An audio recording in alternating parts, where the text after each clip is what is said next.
আপনি কি এই মানুষদের একজন? একটা কথা আজ মন দিয়ে শুনবেন। এই পৃথিবীতে এমন কিছু মানুষ আছেন যাদের জীবনে হয়তো খুব বড় কোনো দুঃখ নেই, তবুও তারা সব সময় দুঃখী। সংসারে খাবার আছে, মাথার ওপর ছাদ আছে, কাছের মানুষ আছে, জীবনে ছোট ছোট আনন্দও আছে, তবুও মনটা যেন শান্তই হয় না।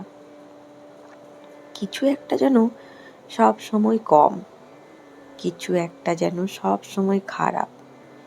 কেউ একটু ভালো কথা বললেও মনে হয় এর পেছনে নিশ্চয়ই অন্য কোনো উদ্দেশ্য আছে। কেউ একটু অবহেলা করলেই মনে হয় আমাকে কেউ ভালোবাসে না। অন্যের জীবনে সুখ দেখলে নিজের জীবনটা অসহ্য মনে হয়। আর রাতে একা হলে পুরনো কথা মনে পড়ে।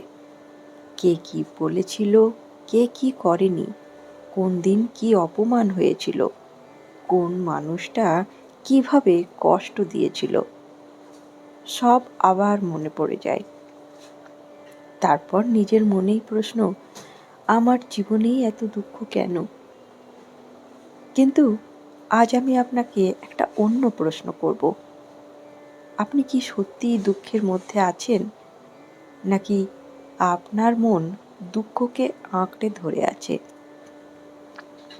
এই প্রশ্নটা খুব গভীর, কারণ সব দুঃখ বাইরের পরিস্থিতি থেকে আসে না।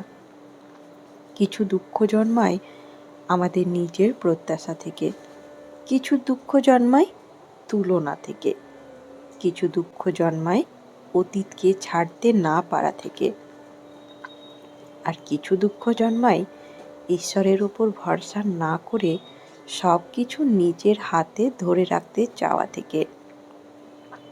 আজ আমরা জানব কারা সবসময় দুঃখী থাকে, কোন ধরনের মানুষ সুখের মধ্যেও দুঃখ খুঁজে পায়, আর সবচেয়ে গুরুত্বপূর্ণ, আমাদের মধ্যেই কি সেই স্বভাবগুলো আছে?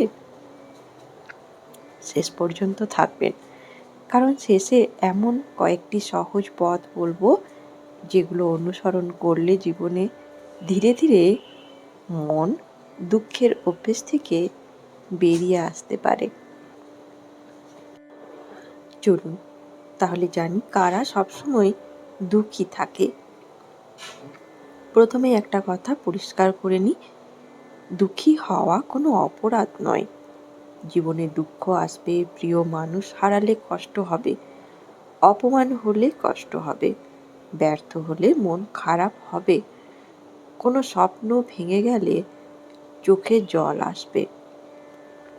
এগুলো স্বাভাবিক। কিন্তু সমস্যা তখনই হয় যখন দুঃখ একটা অভ্যেস হয়ে যায়, যখন মানুষ দুঃখ ছাড়া নিজের মনকে চিনতেই পারে না। তাহলে কারা এমন হয়? প্রথমত, যারা সব কিছু নিজের মনের মতো চায়। এমনটাই হতে হবে, ওকে আমার কথা শুনতেই হবে, আমার সঙ্গে এমন ব্যবহার করতেই হবে। কিন্তু জীবন কি আমাদের ইচ্ছে মতো চলে? না, জীবন নিজের নিয়মে চলে। আর আমরা যত বেশি চাই পৃথিবী আমাদের ইচ্ছে মতো চলুক, তত বেশি আমরা হতাশ হব। দ্বিতীয়, যারা অন্যের জীবনের সঙ্গে নিজের জীবন তুলনা করে। ওর এত সুখ কেন, ওর এত টাকা কেন, ওর সংসার এত ভালো কেন, ওর সন্তান এত ভালো করেছে, আমারটা করছে না কেন? তুলনা খুব অদ্ভুত জিনিস। এটা আপনার নিজের আনন্দটাকেও চুরি করে নেয়। আপনার কাছে যা আছে সেটাকে ছোট করে দেয়। তৃতীয়, যারা পুরনো কষ্ট ছাড়তে পারে না। ঘটনাটা 10 বছর আগের, কিন্তু মানুষটি এখনো সেই কথাটাই মনে করে। সেই দিন ও আমাকে এই কথাটি বলেছিল। কিন্তু প্রশ্ন হলো, যে মানুষটি আপনাকে 10 বছর আগে কষ্ট দিয়েছিল, সে কি আজও আপনার মনে বাস করবে? সে হয়তো নিজের জীবনে এগিয়ে গেছে, কিন্তু আপনি তার বলা একটা কথাকে বুকে ধরে বসে আছেন। তাহলে কষ্টটা কে বহন করছে? সে নয়, আপনি। চতুর্থ, যারা সবসময় অন্যের স্বীকৃতি চায়। সবাই আমাকে ভালো বলুক, সবাই আমাকে পছন্দ করুক, সবাই আমার প্রশংসা করুক, কিন্তু পৃথিবীর সবাই কি আপনাকে পছন্দ করবে? কখনো না। আপনি ভালো হলেও কেউ নিন্দা করবে, আপনি সৎ হলেও কেউ ভুল বুঝবে, আপনি চুপ থাকলেও কেউ কথা বলবে। তাহলে সবার মন জয় করতে গেলে নিজের মনটাই হারিয়ে ফেলবেন না। একবার নিজের কাছে প্রশ্ন করুন, আমি কি সত্যি নিজের জীবন বাঁচছি, নাকি অন্যের চোখে ভালো দেখানোর জন্য বেঁচে আছি? এবার একটি পুরাণ কথার দিকে আসি। এই গল্পের মধ্যে মানুষের দুঃখের একটি গভীর কারণ লুকিয়ে আছে। সেটি হলো অতৃপ্ত আকাঙ্ক্ষা। রাজা যযাতি ছিলেন শক্তিশালী রাজা। রাজ্য ছিল, সম্পদ ছিল, ভোগের অভাব ছিল না। কিন্তু মানুষের মন অদ্ভুত। যা আছে তার আনন্দ বেশি দিন থাকে না, যা নেই সেটাই তখন বড় হয়ে ওঠে। রাজা যযাতির জীবনেও এমন এক পরিস্থিতি এলো, যার ফলে তিনি অকাল বার্ধক্যের অভিশাপ পেলেন। যযাতির মনে তখন প্রবল আকাঙ্ক্ষা। তিনি এখনো ভোগ করতে চান, তিনি এখনো যৌবন চান। তিনি ভাবলেন, এই বার্ধক্য যদি অন্য কারো যৌবনের দ্বারা দূর করা যেত। তিনি নিজের পুত্রদের কাছে সেই প্রস্তাব রাখলেন। এক এক করে পুত্ররা অস্বীকার করল, কিন্তু তার এক পুত্র পুরু পিতার জন্য নিজের যৌবন দিতে রাজি হল। যযাতি আবার যৌবন পেলেন। তারপর তিনি ভেবেছিলেন, এবার নিশ্চয়ই আমার মন শান্ত হবে। কিন্তু মন কি শান্ত হলো? না। তিনি আরো ভোগ করলেন, আরো আকাঙ্ক্ষা পূরণ করতে চাইলেন, আরো আরো আরো। কিন্তু আকাঙ্ক্ষার কি শেষ আছে? শেষ পর্যন্ত যযাতি উপলব্ধি করলেন, ভোগ করে ভোগের আকাঙ্ক্ষা কখনো শেষ হয় না। বরং আগুনে ঘি ঢাললে যেমন আগুন আরো বাড়ে, তেমনি আকাঙ্ক্ষা পূরণ করতে করতে আকাঙ্ক্ষা আরো বাড়তে পারে। এটাই আমাদের জীবনের একটি বড় সত্য। আমরা ভাবি, এই একটা জিনিস পেলেই আমি সুখী হব। তারপর সেটা পাই, কিছুদিন ভালো লাগে, তারপর মন বলে আর একটা চাই। সেটাও পেলাম, তারপর আরও চাই। এইভাবে মানুষ কখনো বর্তমানের আনন্দ উপভোগ করতে পারে না, কারণ তার মন সবসময় ভবিষ্যতের দিকে ছোটে। যে মানুষ ভাবে ওটা পেলেই আমি সুখী হব, সে আজকের সুখটাকে হারিয়ে ফেলে। এবার নিজের দিকে তাকান তো। আপনি কি কখনো বলেছেন, এই সমস্যাটা মিটে গেলে আমি শান্ত হব? সমস্যা মিটল, তারপর আরেকটা সমস্যা এলো, আবার বললেন, এটা ঠিক হয়ে গেলে শান্ত হব। এভাবে কি জীবন শেষ হয়ে যায় না? একটা দুশ্চিন্তা শেষ, আরেকটা শুরু। একটা চাওয়া পূর্ণ, আরেকটা চাওয়া জন্ম নেয়। তাহলে কি জীবনে কোনো দিন শান্তি আসবে না? আসবে, কিন্তু শান্তি সবসময় পরিস্থিতি বদলালে আসে না। অনেক সময় মনের চাওয়ার ধরন বদলালে শান্তি আসে। এই জন্যই কিছু মানুষ অনেক কিছু পেলেও দুঃখী, আবার কিছু মানুষ অল্পের মধ্যেও শান্তিতে থাকে। কারণ সুখ শুধু বাইরে কতটা আছে তার উপর নির্ভর করে না, সুখ অনেকটাই নির্ভর করে ভেতরে আমরা কতটা গ্রহণ করতে শিখেছি তার উপর। এবার আসি ঠাকুর শ্রী রামকৃষ্ণদেবের উপদেশে। দুঃখের মূল কোথায়? ঠাকুর শ্রী রামকৃষ্ণদেব মানুষের মনকে খুব সহজ ভাষায় বুঝিয়েছেন। তিনি বলেছেন, সংসারে থাকো কিন্তু সংসারে মন রেখো না। কথাটা শুনতে সহজ, কিন্তু এর মধ্যে বিরাট শিক্ষা আছে। সংসারে থাকবো, সংসারের দায়িত্ব পালন করব, স্বামী স্ত্রী সন্তান বাবা মা পরিবার সবাইকে ভালোবাসবো, কিন্তু মনে রাখতে হবে সব কিছু অনিত্য। আজ যে মানুষটি কাছে আছে কাল সে দূরে যেতে পারে। আজ যে অবস্থাটা ভালো কাল সেটা বদলে যেতে পারে। আজ যে সম্মান পাচ্ছে কাল কেউ নিন্দাও করতে পারে। আজ যে অর্থ আছে কাল তা কমে যেতে পারে। তাহলে যদি আমরা এই পরিবর্তনশীল জীবনগুলোকেই জীবনের স্থায়ী আশ্রয় বানিয়ে ফেলি, দুঃখ আসবেই। ঠাকুর সংসারের মধ্যে থেকে ঈশ্বরকে আঁকড়ে ধরতে বলেছেন। তিনি সংসারের উদাহরণ দিতে গিয়ে পাঁকাল মাছের কথাও বলেছেন। পাঁকাল মাছের মতো সংসারে থাকো। পাঁকের মধ্যে থেকেও মাছের গায়ে পাঁক লেগে থাকে না। ঠিক তেমনি সংসারে থাকুন, কাজ করুন, ভালোবাসুন, কিন্তু আপনার মনের সম্পূর্ণ শান্তিটা যেন মানুষের আচরণের উপর নির্ভর না করে। কেউ প্রশংসা করলো আপনি খুশি, কেউ নিন্দা করলো আপনি ভেঙে পড়লেন, কেউ কাছে এলো আপনি সুখী, কেউ দূরে গেল আপনি শেষ হয়ে গেলেন। এইভাবে চললে মন কখনো স্বাধীন হবে না। এটাই আসক্তি। আর আসক্তি যত বাড়ে হারানোর ভয়ও তত বাড়ে। আর হারানোর ভয় বেশি যার, তার দুঃখও বেশি। তাই ঠাকুরের পথ হলো, সংসারে থাকুন কিন্তু ঈশ্বরকে ভুলে যাবেন না।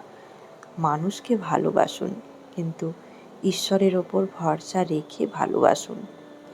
এবার আসি শ্রীমদ্ ভগবত গীতার। সুখ দুঃখ দুটোই অনিত্য।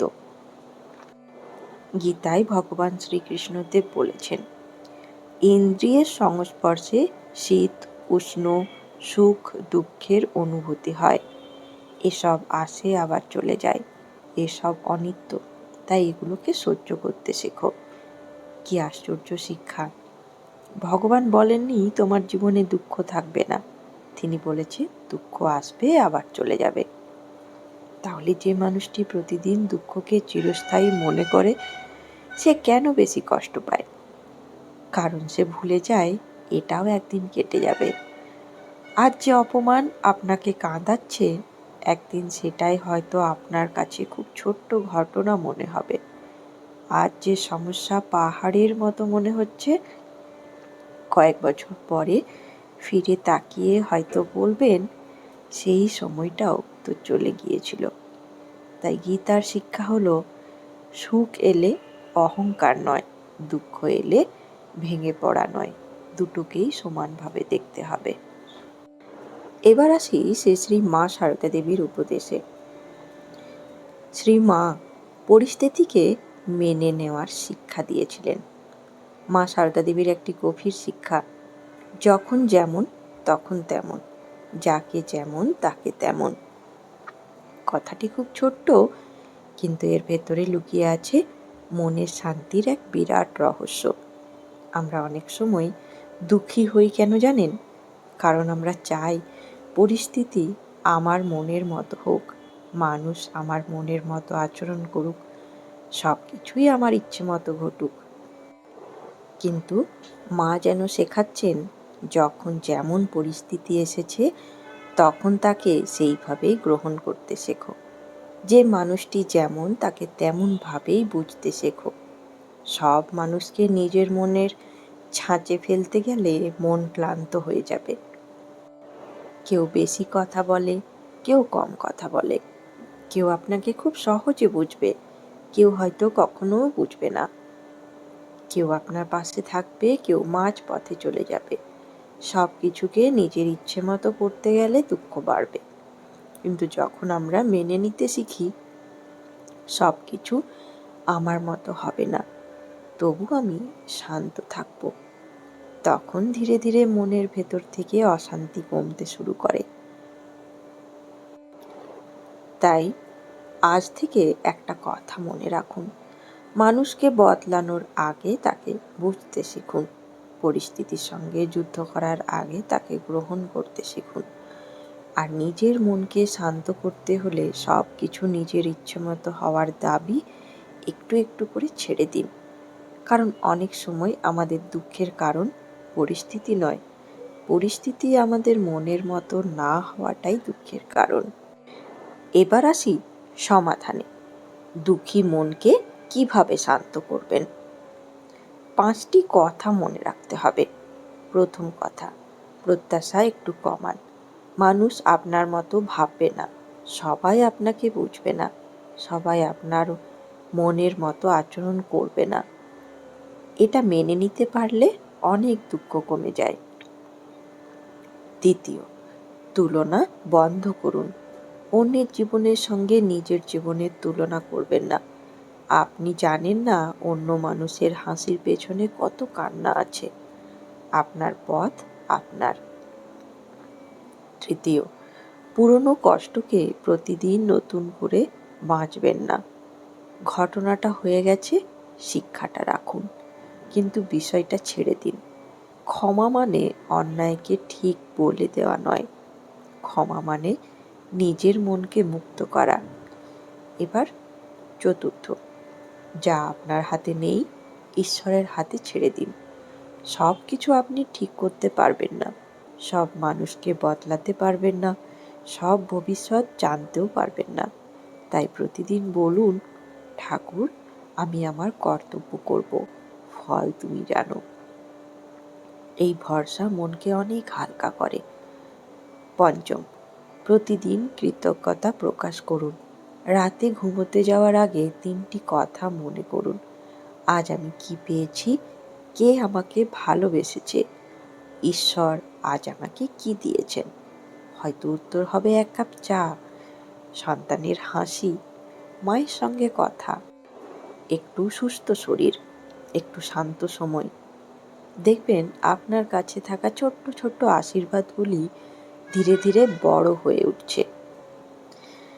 এবার একদম আসি শেষ কথায়। আপনি কি সত্যিই দুঃখের মানুষ? আজকের শেষে শুধু একটি কথা মনে রাখবেন, সবসময় দুঃখী থাকে সেই মানুষ যে জীবনের কাছে সবসময় কিছু না কিছু দাবি করে।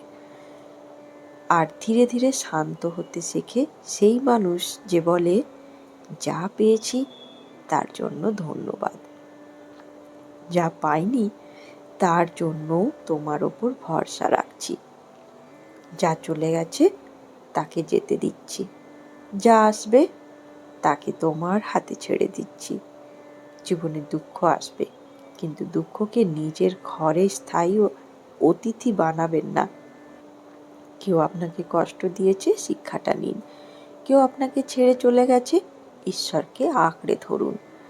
কোনো স্বপ্ন পূরণ হয়নি, হয়তো ঈশ্বর অন্য কোনো পথ রেখেছেন। আজ আপনার কাছে যা নেই তার জন্য কাঁদতে কাঁদতে আপনার কাছে আর যা আছে তার সৌন্দর্য যেন হারিয়ে না যায়। মনে রাখবেন, যে মানুষ সবসময় হারানো জিনিসের দিকে তাকিয়ে থাকে সে বর্তমানের আশীর্বাদ দেখতে পায় না। তাই আজ থেকে একটু বদলান। অন্যের সঙ্গে তুলনা নয়, অতিরিক্ত প্রত্যাশা নয়, পুরনো কষ্ট আঁকড়ে থাকা নয়, সব কিছু নিজের হাতে ধরে রাখার চেষ্টা নয়, বরং ঈশ্বরের ওপর ভরসা। আপনার জীবনে যতই অন্ধকার আসুক, ভোরের আলো আসবেই। আজ মন ভেঙে গেছে, তবুও প্রার্থনা করুন। আজ চোখে জল, তবুও ঈশ্বরের নাম নিন। আজ কিছুই বুঝতে পারছেন না, তবুও বলুন, ঠাকুর, আমি জানি না, তুমি জানো। কারণ শেষ পর্যন্ত শান্তি সেই মানুষই পায় যে জীবনের সব প্রশ্নের উত্তর খুঁজে পায় বলে নয়, বরং যে উত্তর না পেয়েও ঈশ্বরের ওপর বিশ্বাস রাখতে শেখে। তাই আজ নিজেকে জিজ্ঞাসা করুন, আমার জীবনে সত্যিই কি এত দুঃখ আছে, নাকি আমার মন দুঃখকে ছাড়তে শিখেনি? হয়তো উত্তরটা আপনার নিজের ভেতরেই আছে। চুপ করে একটু শুনুন। ঈশ্বর হয়তো সেখানেই কথা বলছেন।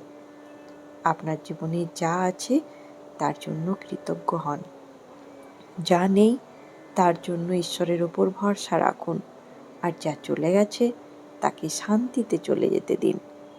তাহলেই হয়তো একদিন বুঝবেন সুখ বাইরে কোথাও ছিল না, সুখ ছিল আপনার নিজের শান্ত মনে। ধন্যবাদ, ভালো থাকবেন। জয় ঠাকুর, জয় মা, জয় স্বামীজি।